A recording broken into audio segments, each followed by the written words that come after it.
Session 10, Changing Your Self-Concept.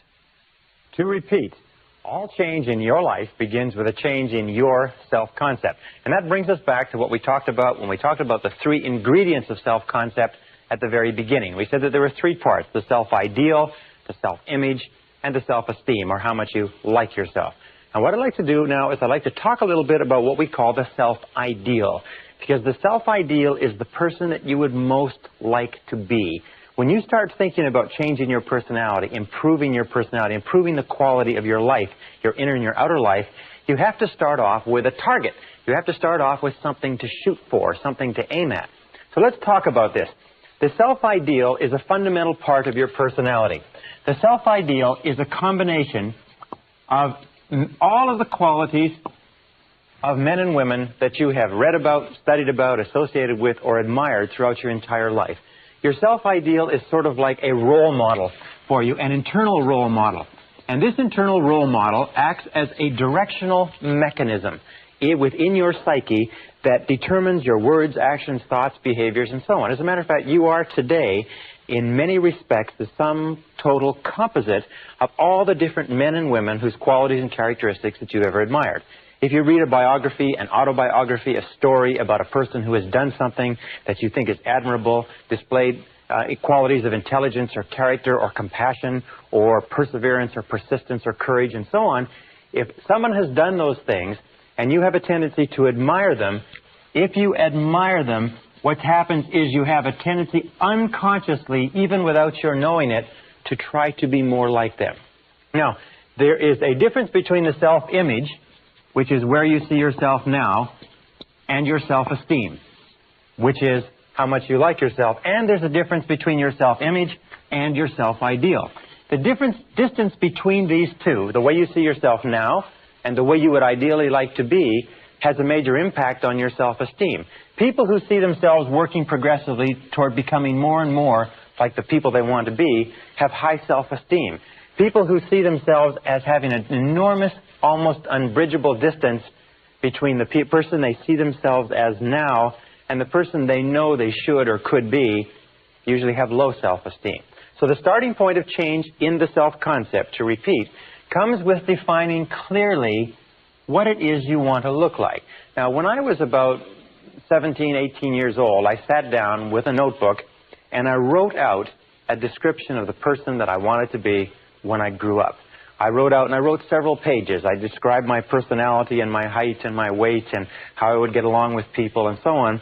And many years later, 10, 15, 20 years later, after I had traveled around the world twice, after I'd been in 80 countries, after I had done a great variety of things, I came across those notes in an old suitcase. And I looked and I read them. And you know, the surprising thing was that I had become, over the course of that time, the person that I had described in that notebook. So I suggest to you this, is you start off by saying, who is it and what is it that you would like to look like 1 year, 3 years, 5 years from now? Or let's put it this way, and here's a really good question. Name 3 men or women, living or dead, that you really admire, that you really feel are wonderful, fine, upstanding role models. And then ask yourself the question, why is it that you admire them? Why is it that you like them? What is it about them? What are their qualities, if you like, that you consider outstanding? Because those are the qualities, if you can identify them, that you'll begin moving toward accomplishing in your own life.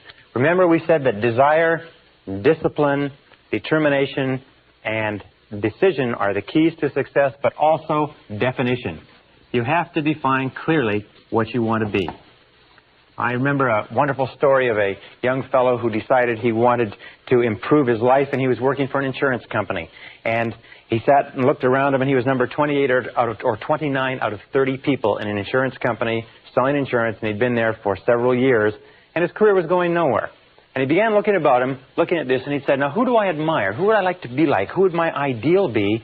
And he decided he wanted to be like the top salesman in the branch. And he started to look at the top salesmen and the top 1 or 2 salespeople in the branch, and he started to think about them and think about what they did. And he began to talk to them and get advice from them. And over the course of the next few years, by using this process, by patterning himself after the people he admired, He became more and more like them. He dressed like them. He walked like them. He talked like them. He worked the way they did.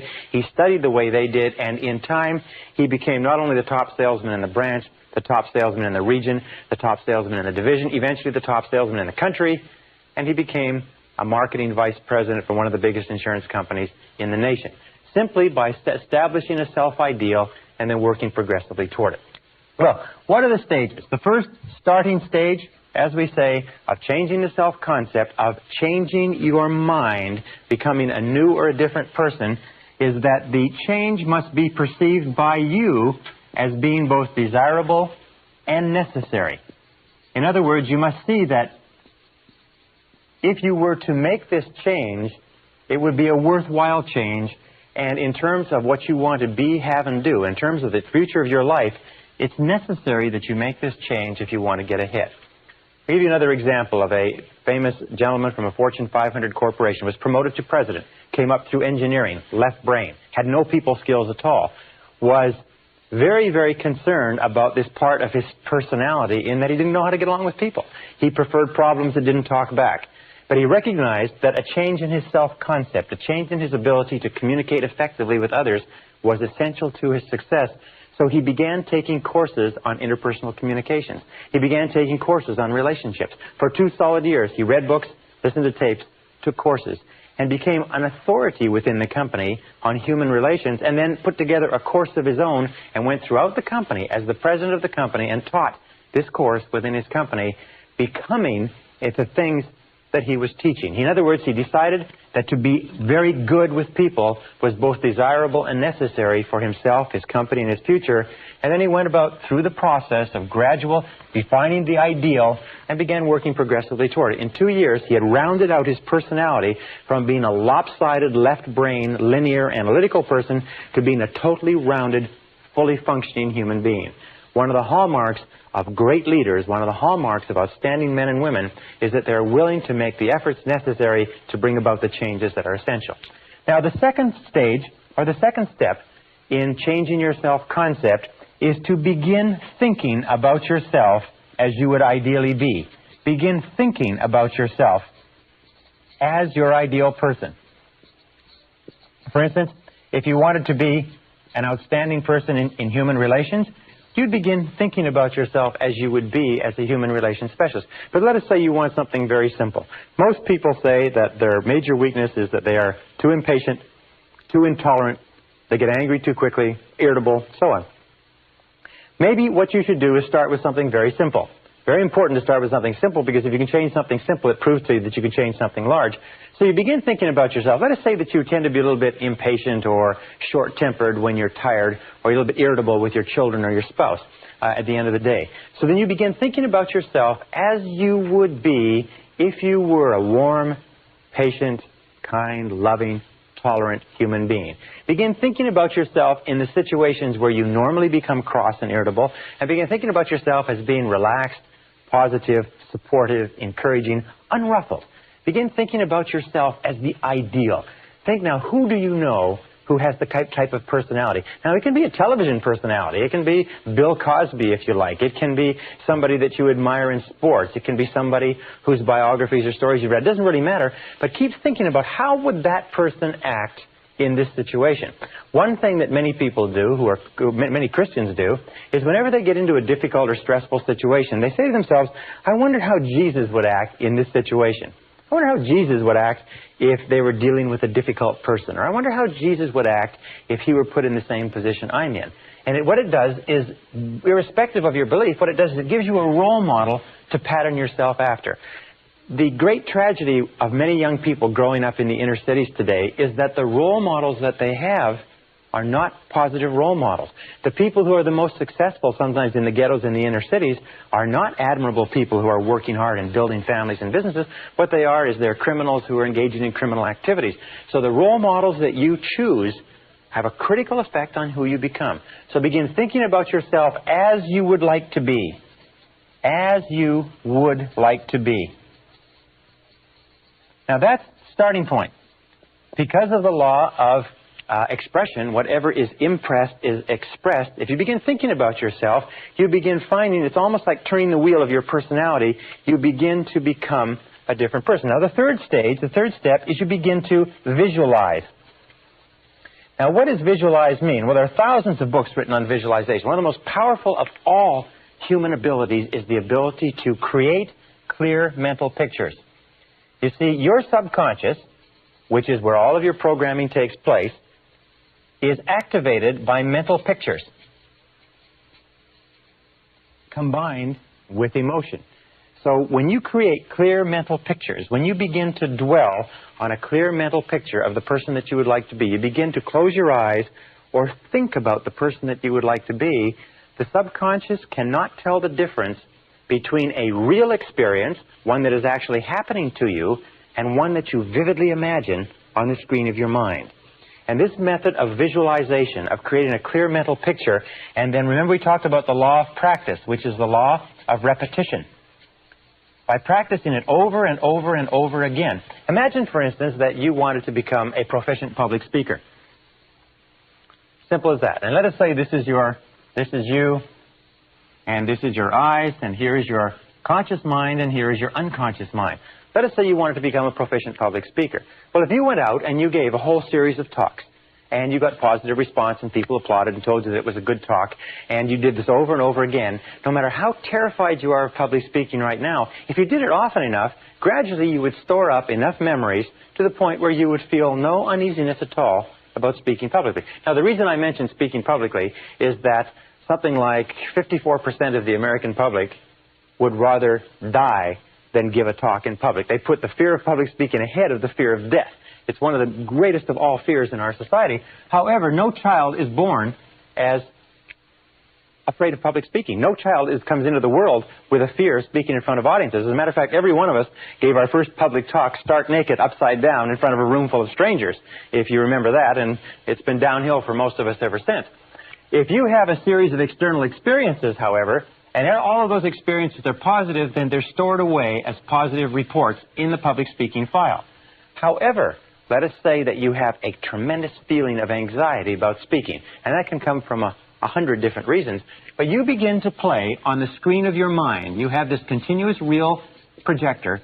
You begin to play on the screen of your mind a picture of yourself speaking effectively in front of a group. You begin to read about other people who speak effectively. You begin to read the books of successful speakers who tell how they did it and how nervous they were. You begin to take a course and you begin to study and you begin to learn how to do it. You begin to learn how to prepare and to outline a talk. And you begin thinking about yourself over and over again as capable of doing it. The picture that you play on the screen of your mind is accepted by the subconscious as a real experience as long as you vividly imagine it. And this is the key. It is the vividness of the picture. The more clearly you visualize it, the more frequently you visualize it, the more emotionally or intensely you visualize it, and the longer you visualize it, the more of an impact it has on the subconscious mind, so that you can, in many respects, actually become halfway or three-quarters of the way toward being a competent speaker or being competent in almost anything simply by visualizing and playing this picture over and over again. By the way, I use the example of speaking in public for a very specific reason. Most of us are afraid of it. And what I have found is that if you can use these methods of mental programming to eliminate one major fear that may be holding you back in life, you will prove to yourself forever that you can eliminate any self-limiting belief and overcome it and go on to accomplish what you want. I have given this advice to thousands of people. It's simply this. If you have an uneasiness with regard to public speaking or any other fear, but public speaking for this example, make the decision right now to get over it. Now, here's two ways that you can get over it. Toastmasters. Does this method work? Well, I'll guarantee you that it works. Toastmasters was set up in 1923 as an organization, a voluntary organization. Groups of men and women come together, small groups. They meet once a week, and they have breakfast, lunch, and or dinner meetings. And at each meeting, each person has a chance to talk. People who are so terrified of public speaking they could not lead silent prayer in a phone booth, after 10 or 15 weeks in Toastmasters are capable of standing up with 1 minute's notice and giving an extemporaneous talk in front of an audience of strangers. Toastmasters works. Why? It's because every single time a person stands up, they get positive feedback, they get correction, they get advice, they get applause, they get support. Eventually, what you do is you build up a whole series of positive reports in your subconscious mind that says, when it comes to public speaking, it's easy. If you want to be effective at selling, if you want to be effective at leading, if you want to be effective as a parent, if you want to be effective with other human beings, all you have to do is practice over and over again, and practice in your mind over and over until eventually you will find that when you think about whatever it is, the fear level will go down, confidence level will go up. By the way, one other area that you can go to if you want to learn to be more capable speaking is Dale Carnegie. Dale Carnegie has a wonderful course, which is just called the Dale Carnegie course, which really helps people become proficient in public speaking. Over 10 to 14 weeks, you get an opportunity every single week to get up and speak in front of your peers. The next is affirmations. Now, with affirmations, your potential is unlimited. Affirmations are the most powerful words that you can possibly say. Affirmations are based on what we would call the 3 Ps. In that with affirmations, we reprogram ourselves unconsciously. Affirmations are strong, positive, assertive statements that you say about yourself, to yourself, and believe. And they're based on the 3 Ps. And the Ps are, first of all, personal. All affirmations, all statements that you say to yourself have to be couched in the personal tense, the I. If you say, I like myself, I like myself, I like myself. When you say, I like myself, it accesses the subconscious directly. Every single command that begins with an I opens the subconscious mind and says, valuable information coming down. Prepare or get ready. And also, positive. All affirmative statements must be couched in the positive tense because the subconscious mind filters out negatives and only takes the words that the positive expression. For example, if you wanted to quit smoking, you wouldn't say, I don't smoke anymore, I don't smoke anymore. You would say, I am a non-smoker. I am a non-smoker. The words I am are 2 of the most powerful words in mental programming. When you say I am, because only you can say I am about you. In the whole world, nobody else can use those 2 words with regard to you. And your subconscious recognizes it. When you say I am responsible, I am responsible, you can actually feel the impact of these words on your unconscious mind. You can feel the words I am responsible and feel their effect on your emotions. Now the third is that they must be in the present tense. Not I will lose weight, or I will quit smoking, or I will get a better job, but I have a better job. I weigh X number of pounds. I earn X number of dollars. I earn X number of dollars. Whatever it happens to be, you always place it in the present tense because the subconscious mind can only take language that is couched in the now. This is very, very important that when we are reprogramming the subconscious mind, when you visualize, it's in the now. When you affirm, it's in the now. When you think about yourself as you would like to be, it is always in the now. The subconscious mind is, by the way, it's very literal. So when you create affirmations, and you can recreate affirmations for every goal that you can imagine. I earn X number of dollars. I weigh X number of pounds. I am a kind, loving human being. I am disciplined and industrious and fastidious. I am a good driver. I am punctual. I like myself. I am responsible. I feel great. I feel happy. I have health. I have energy. Interesting affirmation. If you repeat the affirmation over and over again, I have health. I have energy. I have health. I have energy. You can actually build up your body's resistance to things like colds and flus. We'll talk about this a little bit later, but very often we get sick because we decide to get sick, or we get sick because we let our minds and bodies coast, and we can actually drive a cold out of our systems by repeating the affirmation over and over again. I have health. I am healthy. I am strong. I feel great. I feel wonderful. So couch your affirmations and your visualizations. When you close your eyes, see yourself as though you had the characteristic or quality right now.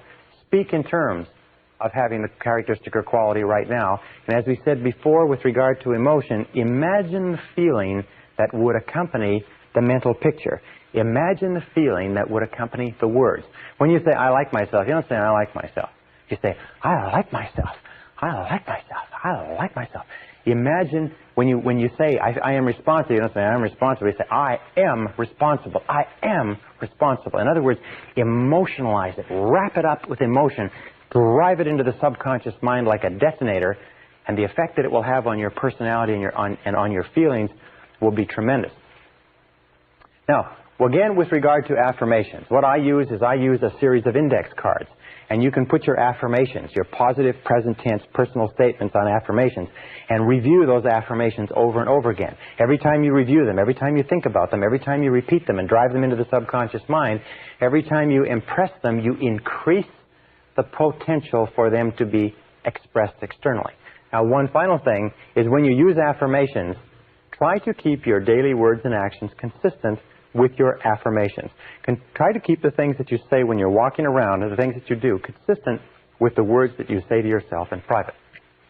All right, the next thing that we do is what is called verbalization. Verbalization is speaking aloud, speaking your affirmations aloud. Now, there's two ways that you can do this. Best to do it in private, but basically you increase the impact of an affirmation by as much as 80% and even more when you say it out loud. If you say to yourself, I like myself, but if you say, I like myself, or I feel terrific, or I feel wonderful, or I am responsible, I earn $50,000 a year. When I first learned about this process, my goal was to earn $50,000 a year, and I realized that the only way I could ever earn $50,000 a year was by repeating this over and over again. And surprisingly enough, when I began doing it, I was not making anywhere near $50,000, and I was very, very skeptical of whether or not it would work. I can only tell you from the bottom of my heart that it does work. So verbalize it. Another thing that you can do is in front of a mirror. If you verbalize in front of a mirror, you have two impacts working simultaneously. You have the impact of what you can see, plus what you are saying, plus if you emotionalize what you are saying, you have three access points to reprogramming the subconscious working simultaneously. So you stand in front of a mirror, you can say, in front of the mirror, you can say, I feel terrific, or I look great, or I look great, or you can say, you look great. Because when we talk to ourselves in front of a mirror, now you mustn't do this in a public washroom when there's other people around, because they may think you're a little bit strange, but nonetheless, verbalization is a very important part of driving this message into the subconscious. Remember, the key to this is whatever you can hold in your mind on a continuing basis, you can have. The only question is, can you repeat it long enough and hard enough, often enough, to impress it permanently in the subconscious mind? Once you impress it permanently in the subconscious mind, it takes on a power of its own that will eventually bring it into your reality at exactly the right time and in exactly the right way for you. And this brings us to the next method, which is the method of assume the role. Assume the role. Assume the part. You see, one of the most important discoveries is you can act your way into feeling. The action will generate the role. Assume the role. Assume the part. You see, one of the most important discoveries that we have made in behavioral psychology is this, is that if you feel a particular way, if you have the particular emotions, the feelings will lead to actions. We've talked about this before, that we act in a way consistent with our feelings. However, what we've found is that most of us do not start off feeling motivated. Most of us do not start off feeling positive.